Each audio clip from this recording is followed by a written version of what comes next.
Question number हम 50 पे आगे स्टूडेंट्स। हमारा क्वेश्चन 50 है, गणित को पढ़ाने के उपागम के रूप में समस्या समाधान के बारे में चर्चा करते हुए कि इस उपागम में कोई गणित को जो बच्चा टीचर पढ़ा रहा है तो समस्या का समाधान करने के लिए शिक्षक ने 4 विचार बताए गए, तो इनमें से कौन सा नहीं करना चाहिए। देखो आपको नहीं विचार पूछा हुआ है। मेरे विचार से गणित की पाठ्य पुस्तक के कई समस्या के लिए इस्तेमाल किए जा सकते हैं। पाठ्य पुस्तक की हेल्प से समस्या का समाधान किया जा सकता है। या मेरे विचार से समस्या समाधान और गणितीय तर्कना में कोई संबंध नहीं, ऐसा गलत है, क्योंकि गणित की तर्कना और समस्या समाधान में आपस में संबंध होता है। मेरे विचार से समस्या समाधान के प्रश्न वास्तविक जीवन की, बिल्कुल सही है, वास्तविक जीवन के साथ छोड़ना चाहिए। समस्या का समाधान और गणित के साथ रखना का संबंध भी नहीं होता है, तो नहीं वाला ऑप्शन पूछा हुआ है।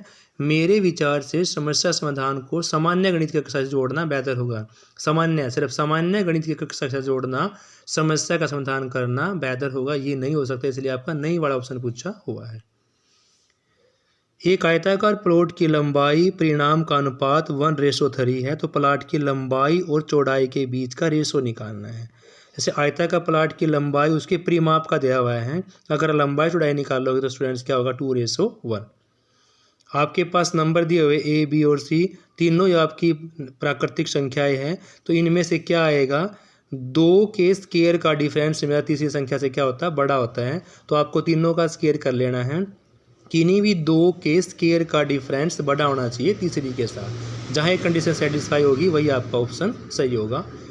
नेक्स्ट स्टूडेंट्स, आपके पास रिलेशन गिवन है A star B is equal to A square B square, A dot B is equal to A square minus B square, तो 5 स्टार 2.25। देखो स्टार की जगह आपको ये आईडी लगानी है, यहाँ पर 5 का स्क्वायर प्लस 2 का स्क्वायर, फिर जो इसका आंसर आएगा उसकी आपको आईडी यहाँ पर लगानी है माइनस के साथ, A square minus B square, तो इसका आपका आंसर आएगा 216। नेक्स्ट क्वेश्चन आपका 13 का पावर 2003 2003 इकाई के स्थान पर क्या आएगा। स्टूडेंट्स आपको इसको 4 से डिवाइड करना है। 4 से डिवाइड करने के बाद जो आंसर आएगा उसकी मल्टीप्लाई करनी है 4 के साथ, जो रिमाइंडर बचना है उसको प्लस में लिखना है, यानी BQ प्लस R की फॉर्म में लिखना है। फिर जो आपका रिमाइंडर बचा उसको फिर 4 से डिवाइड करना है। इस प्रकार डिवाइड करते करते आपका जो इकाई का आंसर आएगा वो क्या आएगा, आपका 7 आएगा। नेक्स्ट क्वेश्चन है, एक पूर्ण घन संख्या प्राप्त करने के लिए आपको 68600 को छोटी संख्या से भाग करने पर कितने से गुणा करना चाहिए। इसके आप फैक्टर करोगे तो आपका क्यूबिंग फैक्टर जो मिलेगा वो आपको 5 मिलेगा, कि 5 से गुणा करने के बाद आपको ये नंबर क्या पूर्ण क्यूब बन जाएगा, यानी कि इसके क्यूबिंग के फैक्टर बन जाएंगे अगर आप फैक्टर को किससे मल्टीप्लाई करोगे, 5 से।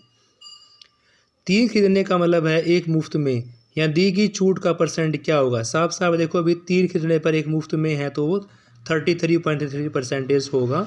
जब आप कोई 3 चीज़ खरीदोगे और आपको 1 मुफ्त में दी जाएगी तो वो परसेंटेज क्या होगा, आपका 33.33%। थैंक यू स्टूडेंट्स, नेक्स्ट हम नेक्स्ट वीडियो में करेंगे।